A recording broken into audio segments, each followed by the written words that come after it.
अस्सलाम वालेकुम सत श्री अकाल। अज असी एक होर कहानी नूं लैके पहुँचे हाँ पिंड जबरा। यह पिंड एक बहुत ही वड्डी शख्सियत का जन्म इस पिंड दे विच होया।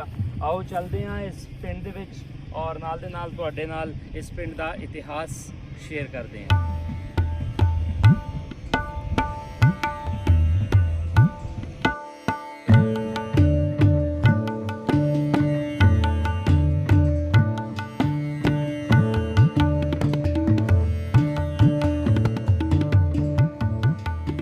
पंजाब की धरती ते जद जद जुल्म की इंतहा हुई, धरती माँ ने सूरबीर पुत्र जन्मे।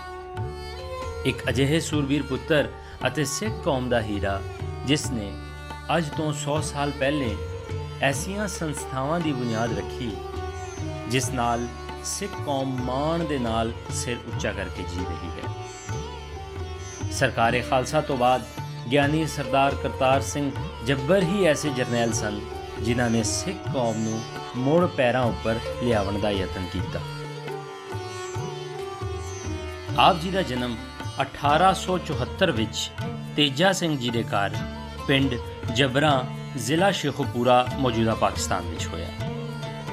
आप जी दे दादा जी मंगल सिंह जो सरकारे खालसा विच महाराजा रणजीत सिंह दी फौज दे कमांडर सन। आप जी ने सिख धर्म की विद्या खालसा उपदेशक महाविद्यालय गरजाक मौजूदा गुजरांवाला विच 1906 तो 1909 के दरमियान हासिल की। कोर्स पूरा करन तो बाद आप जी प्रचारक लग गए।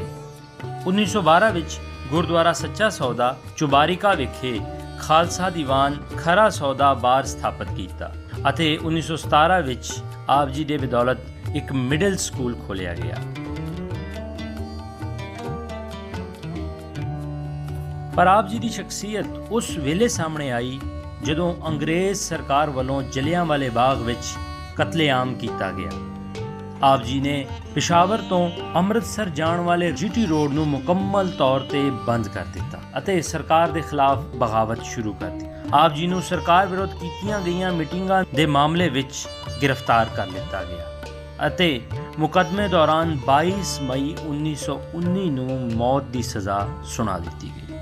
इस सज़ा नूं 30 मई 1919 नूं जीवन की आवाजाई लई कटा दिता गया।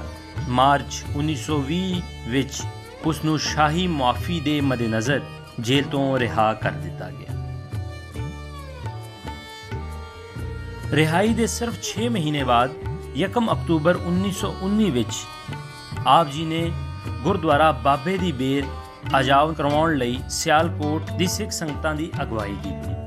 गुरुद्वारे का कब्जा लिया गया अते बाबा खड़क सिंह दे प्रधान होने दे नाल इस दा प्रबंध करन लई रखे सिखां दी एक कमेटी बनाई गई। यह गुरुद्वारा सुधार लहर की शुरुआत सी।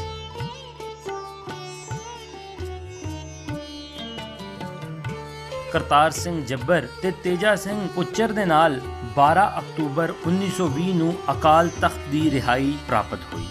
तेजा सिंह नूं जथेदार नियुक्त किया गया। इसी तरह इस तो बाद एक लंबी लहर चली। गुरुद्वारा श्री पंजा साहब 1 नवंबर 1920 नूं महंतां दे कोलों आज़ाद करा लिया गया। इस तो बाद गुरुद्वारा सच्चा सौदा दिसंबर 1920, गुरुद्वारा तरन तारण 26 जनवरी 1921 अते गुरु का बाग 31 जनवरी 1921 आप जी दी कोशिशां कारण महंतां दे कब्जे विचों छुड़ा लिते गए।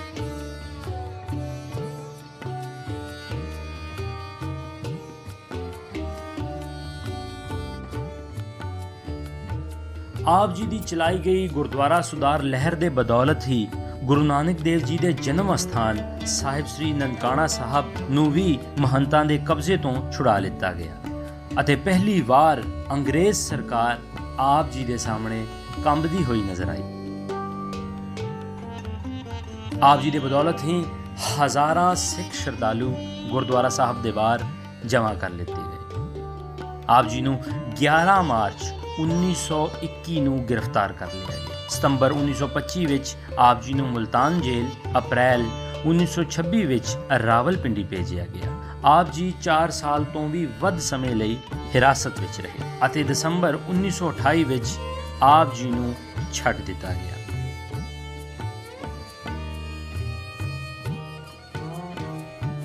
ਆਪ ਜੀ ਨੇ ਆਪਣੀ ਸਾਰੀ ਜ਼ਿੰਦਗੀ ਗੁਰਦੁਆਰਾ ਦੇ ਸੁਧਾਰ ਲਹਿਰ ਲਈ ਵਕਫ ਕਰ ਦਿੱਤੀ ਔਰ ਇੱਕ ਲੰਬੀ ਕਾਮਯਾਬੀ ਪ੍ਰਾਪਤ ਕੀਤੀ। ਆਪ ਜੀ ਸਾਰੀ ਜ਼ਿੰਦਗੀ ਸਿੱਖ ਕੌਮ ਦੀ ਸੇਵਾ ਕਰਦੇ ਰਹੇ। 1947 ਵਿੱਚ ਆਪ ਜੀ ਨੂੰ ਆਪਣਾ ਘਰ-ਬਾਰ ਛੱਡ ਕੇ ਚੜ੍ਹਦੇ ਪੰਜਾਬ ਜਾਣਾ ਪਿਆ।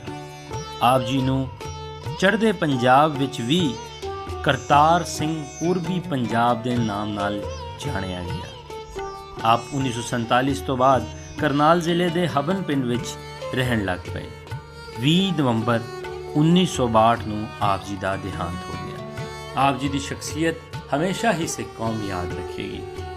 ਅੱਜ ਦੀ ਇਹ ਵੀਡੀਓ ਪੰਜਾਬੀ ਲਹਿਰ ਦੀ ਟੀਮ ਵੱਲੋਂ ਕਰਤਾਰ ਸਿੰਘ ਚੱਬਰ ਦੇ ਨਾਂ ਕੀਤੀ ਜਾਂਦੀ ਹੈ।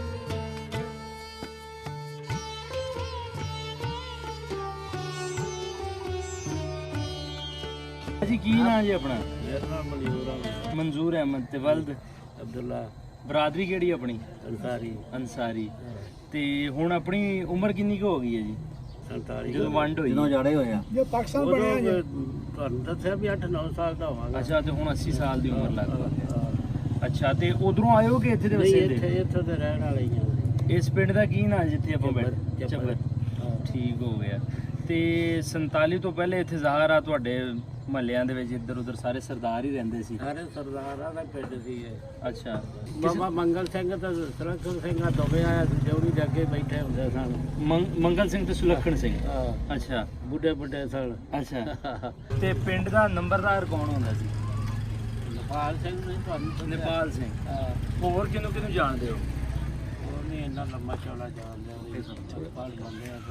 ਸਾਡੇ ਉਦੋਂ ਉਮਰ ਵੀ ਛੋਟੀ ਸੀ, ਉਮਰ ਵੀ ਐਡੀ ਸੰਭਾਲਾ ਸੀ ਸਾਨੂੰ। ਫਿਰ ਵੀ ਵੱਡਿਆਂ ਕੋਲੋਂ ਬੰਦੇ ਨੇ ਸੁਣਿਆ ਹੁੰਦਾ ਹੈ। ਸੁਣਦੇ ਰਹੇ ਆ। ਹਾਂ।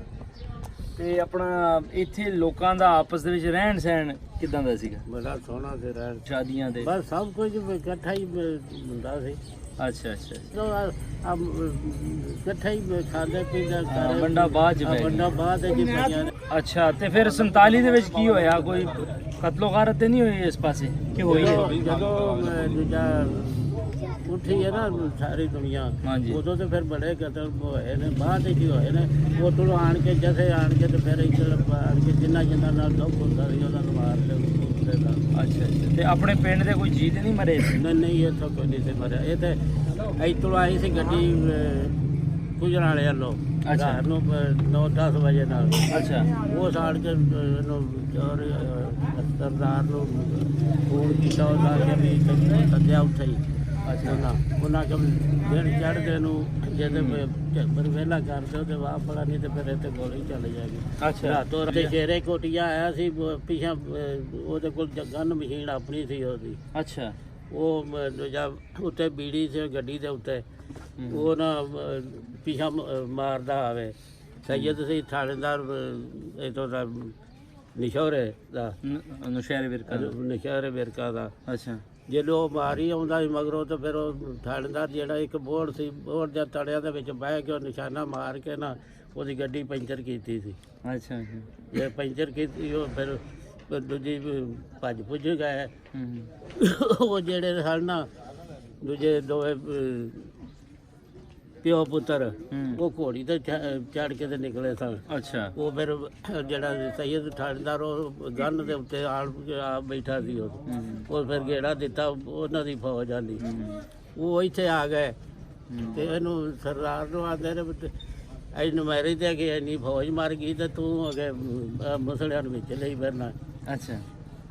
ਉਹ ਸਕਿਆ ਇਹ ਗੱਲ ਕੀਤੀ ਯਾਰ ਹੁਣ ਤੇ ਅਗਾ ਨਾ ਕਰੀ, ਖਬਰਦਾਰ ਹੈ, ਮੇਰੇ ਪਿੰਡ ਚੋਂ ਬਾਹਰ ਨਿਕਲ ਜਾ।